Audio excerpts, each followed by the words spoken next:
अस्सलाम वालेकुम एवरीवन। तो आज हम ग्राम पॉजिटिव रॉड्स की मार्किंग कर लेते हैं बिकॉज ये भी बहुत इंपॉर्टेंट है। तो हम देखते हैं कि इसमें आपने इसको अच्छे तरीके से किस तरह करना है और इसकी मार्किंग क्या क्या है। Let's go gram positive rods. और ये जो है ये बेसिक बात है, यूटीआई कौन कराता है, सेक्सुअली ट्रांसमिटेड डिजीज है। तो मैंने ये नोट किया हुआ, ये एक्स्ट्रा है इस चैप्टर के अलावा, आप भी करना चाहे कर सकते हैं। इंट्रोडक्शन रीड करें। बेसिलस का आपको पता होना चाहिए, दो स्पीशीज होती है, बेसिलस एंथ्रेक्स और दूसरा होता है ये वाला टेबल, आप रीड कीजिएगा बिकॉज ये इंपॉर्टेंट है ये वाला। तो इसमें आपको सारा मिल जाएगा। एमसीक्यूज के लिए आया तो नहीं है लेकिन आ सकता है। बेसिलस एंथ्रेक्स को एक्सप्लेन करते हैं, प्रॉपर्टीज, ये सारा एमसीक्यूज के लिए आपने करना है। ट्रांसमिशन भी एमसीक्यूज के लिए, पैथोजेनेसिस एससीक्यू के लिए, डायग्राम ऑस्पी के लिए। और एज सच इसका एससीक्यू आया तो नहीं है लेकिन आ सकता है, कुछ कह नहीं सकते। क्लिनिकल फाइंडिंग एमसीक्यूज के लिए है और ये आपको स्केची सारा करवा देगा और आपको गैस्ट्रो इंटेस्टाइनल, ये सारा ब्लडी डायरिया का और ये जो है सब कुछ वो स्केची आपको करा देगा। लैब डायग्नोसिस का आपको पता होना चाहिए। उसके बाद ये बेसिलस सीरस ऐसे एमसीक्यूज आया हुआ है कि एक दफा उन्होंने जो है चावल पड़े हुए थे बाहर, फिर उन्होंने उसको गर्म किया, रीहीटेड राइस की वजह से बेसिलस सीरस आपने इसका नाम लेना है। क्लिनिकल फाइंडिंग एक दफा देख लें। तो ये स्केची ने भी बताया रीहीटेड राइस से अगर कोई डायरिया होगा तो वो होगा बेसिलस सीरस की वजह से। ठीक हो गया। तो ये दोनों स्पीशीज हैं। अब हम चलते हैं क्लोस्ट्रीडियम की जानिब। क्लोस्ट्रीडियम स्पीशीज अहम है, ये डायग्राम अब हम शुरू करते हैं। क्लोस्ट्रीडियम टेटनाई से पूछा जाता है, पैथोजेनेसिस पूछी जाती है। लैब डायग्नोसिस इसमें नहीं पूछा जाता, इसमें पैथोजेनेसिस पूछी जाती है मोस्टली, क्योंकि इनकी लैब डायग्नोसिस कोई खास लिखी नहीं। ये पोजीशन ऑस्पी की है, ये टेबल एससीक्यू है आपका पास्ट पेपर का, सारों की उसने पूछा हुआ है, पूरा टेबल आपको बनाना लिखना पड़ता है। ठीक है। और उसके बाद क्लोस्ट्रीडियम बोचुलिनम, ट्रांसमिशन इसकी पूछी जाती है, पैथोजेनेसिस पूछी जाती है और क्लिनिकल फाइंडिंग एमसीक्यूज के लिए, लैब डायग्नोसिस कोई खास नहीं। तो ये दोनों बातें आपको आनी चाहिए। सही हो गया। और असेंडिंग पैरालाइसिस, डिसेंडिंग पैरालाइसिस बच्चों में क्यों नहीं होता, स्केची ने बताया हुआ इतना, तो आपको आना चाहिए। ठीक है। इसमें आप मिस नहीं करेंगे। गुलियन बेरी सिंड्रोम क्या होता है ये आपको पता होना चाहिए। और कंपाइलोबैक्टर जूजिनी भी वो कराता है, वो कौन सी पैरालाइसिस कराता है और ये कौन सी पैरालाइसिस कराता है, तो दोनों का डिफरेंशिएट आपको आना चाहिए। ये कराता है आपके पास डिसेंडिंग गुलियन बेरी सिंड्रोम, अगर मैं आपको यहां पर इसका कर दूं, एक कराता है डिसेंडिंग एक असेंडिंग, तो दोनों को आपने देख लेना है। कंपाइलोबैक्टर जूजिनी की बात करूं, उसको देख लें स्केची में, बुक में, कि वो कौन सी पैरालाइसिस कराता है। ठीक हो गया। उसके बाद लैब डायग्नोसिस क्लोस्ट्रीडियम परफरेंजिस, सही है। और जो है क्लोस्ट्रीडियम परफरेंजिस की अगर मैं गैस गैंग्रीन, गैस कौन सी भरती है, H2 हाइड्रोजन गैस भरती है, एमसीक्यूज है। फ्लैश शीटिंग अपीयरेंस होता है, एक बंदा एक्सीडेंट हुआ उसके बाद उसका बाउंड जो है स्वेलन हो गया, क्रैपिटस बन गया, बताएं कौन सा है, आपने कहना है क्लोस्ट्रीडियम परफरेंजिस है। ठीक हो गया। ट्रांसमिशन एससीक्यू है और ये पैथोजेनेसिस गैस गैंग्रीन के नाम से आया हुआ है, ये भी एससीक्यू है।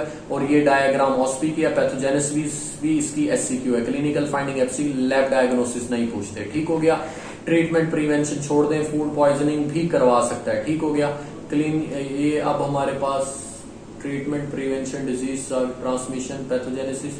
अब हम चलते हैं क्लोस्ट्रीडियम डिफिसिल, ये भी इंपॉर्टेंट है, इसका आपको पता होना चाहिए। डायग्राम आपकी आनी चाहिए कि सूडो मेम्ब्रेन कोलाइटिस करवाता है, तो ये आपको ट्रांसमिशन पैथोजेनेसिस इसकी भी आनी चाहिए। दो टॉक्सिन होते हैं, ए और बी। क्लिनिकल फाइंडिंग ये वाला एमसीक्यूज है इसका, कि एक टाइप जो है ब्लडी डायरिया कराती है, एक नहीं कराती, तो ये आपने ये वाली लाइन इसकी एमसीक्यूज है, इसको अच्छे से लैब डायग्नोसिस इसका करना है। पूछा नहीं गया लेकिन इसको देख लीजिएगा। ऊपर मैंने कुछ लिखा है, ये देख लें, risk factor for newborn infection, और उसके बाद टेस्ट फॉर नियोनेटल मेनिंजाइटिस। ये आप इसको ना नोट करें, तो ये किसी और बारे में लिखा है। वेजाइनल डिलीवरी, ये मेरे ख्याल एक दफा पूछा गया है, मैंने पास्ट पेपर की बुक से नोट किया था कि risk factor for newborn infection क्या है, तो वो ये हो सकता है वेजाइनल डिलीवरी हुई है, ऑब्स्ट्रक्टेड यानी कि प्रोलॉन्ग ऑब्स्ट्रक्टेड लेबर थी, उसके बाद जो है आपके पास नेटल केयर जो है वो risk of antenatal care हुआ, तो ये चीजें। और उसके बाद टेस्ट फॉर नियोनेटल मेनिंजाइटिस के लिए हम ग्राम स्टेनिंग कराते हैं, ब्लड एगार पे कल्चर कराते हैं, टीएसआई कराते हैं, सीरोटाइप कराते हैं, तो ये पास्ट पेपर पूछा गया था जनरल, तो मैं नोट कर लिया। ठीक है। अब ये आपके हो गए अपना स्पीशीज हो गई। सही है। अब हम चलते हैं non spore farming, Corynebacterium diphtheriae बहुत अहम है, आप फोर्थ ईयर में भी पढ़ेंगे। इंपॉर्टेंट प्रॉपर्टीज इसकी एससीक्यू में भी आती है, एमसीक्यू में भी आती है, आपको आना चाहिए कि ये जो है ना क्लब शेप होता है ये भी पूछा जाता है, और मेटाक्रोमेटिकली स्केचिंग ने भी बताया, ये टेबल आपने अच्छे से करना है। और जो है पैथोजेनेसिस आपको आनी चाहिए, एससीक्यू है, देख रहे हैं स्टार बना हुआ है, ये आपको डिटेल में पूछा जाता है। ये डायग्राम ऑस्पी की है, डिप्थेरॉइड हो गया है, आप इसको अगर मेम्ब्रेन को खुरचेंगे यानी कि छेड़ेंगे तो ब्लीडिंग हो जाएगी, टाइट मेम्ब्रेन होती है, डायग्राम देख लें। और उसके बाद ये सारा आपका लैब डायग्नोसिस इसका बहुत अहम है, एससीक्यू है, क्योंकि इसके लिए आपको टेलोराइट अगार यूज होता है और टेलोराइट प्लेट और एक और अगार यूज होता है। तो वो स्केचिंग ने आपको बता दिए, ट्रीटमेंट नहीं। ट्रीटमेंट इंपॉर्टेंट से मुराद आपको जो स्केचिंग कहेगा वो इसकी ट्रीटमेंट है। यानी कि आपको मैं एक बात बताऊं, ट्रीटमेंट इज एंटीटॉक्सिन, इसके लिए हम एंटीटॉक्सिन देते हैं। तो वो जो है इधर आपको मैं दिखाऊं, ये वाला स्टिक टेस्ट का पता होना चाहिए, ये आपका एमसीक्यूज है, स्टिक टेस्ट है तो इसका आपको पता होना चाहिए इसके लिए क्या देते हैं, और बंदा नेगेटिव और पॉजिटिव कब होता है, ठीक है। ये स्टिक टेस्ट आपको आना चाहिए, ठीक हो गया। ट्रीटमेंट ये है कि एंटीटॉक्सिन देते हैं, ठीक हो गया। प्रिवेंशन डिप्थेरॉइड टॉक्सिड वैक्सीन, ये देख ले, डी टैप के यूज पे डिप्थेरिया और टेटनस, और साथ में एक हम देते हैं, 3 का कॉम्बिनेशन देते हैं, तो वो आपने डी टैप इसको नाम देते हैं, बस इसको एक दफा देख लिए, डिप्थेरॉइड टॉक्साइड डी टैप देते हैं, ठीक हो गया। लिस्टेरिया मोनोसाइटिजिन्स का भी पता हो तो ये मेनिंजाइटिस कराता है, तो ये भी आपको पता हो, लेकिन ओल्ड एज में। और ये जो है इसकी यूजुअल टम्बलिंग मूवमेंट है, ये दी होती है सिनेरियो में, तो आपको आइडेंटिफाई करना होता है। पैथोजेनेसिस ऐसा सच पूछी तो नहीं गई, एक दफा रीड कर लें।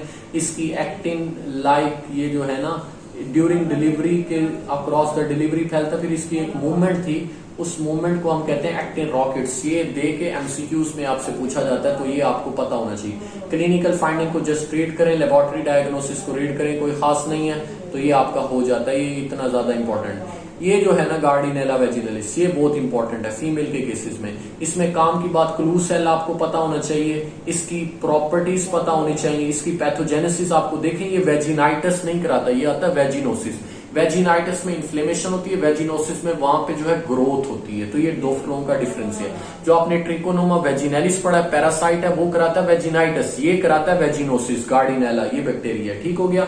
इसका लैब डायग्नोसिस आपको आना चाहिए। क्लू सेल होते हैं, क्या क्या करते हैं, ये इंपॉर्टेंट है, बहुत ज्यादा आपसे पूछा जाता है। और ये जो आपका एक स्निफ टेस्ट है, इसके अंदर पोटाशियम डालते हैं, सूंघते हैं, वो भी इसका पता लग सकता है, तो ये आपको आना चाहिए। ग्राम वेरिएबल रॉड है, तो ये एमसीक्यूज के हवाले से मोस्टली बहुत ज्यादा इंपॉर्टेंट है, इसका एमसीक्यूज आ जाता होता है, ये ऑस्पी के लिए इंपॉर्टेंट है। और एमसीक्यूज चैप्टर के करिएगा, इस तरह हमारा ये भी चैप्टर खत्म होता है। Thank you so much, support करें, सब्सक्राइब करें, अल्लाह हाफिज।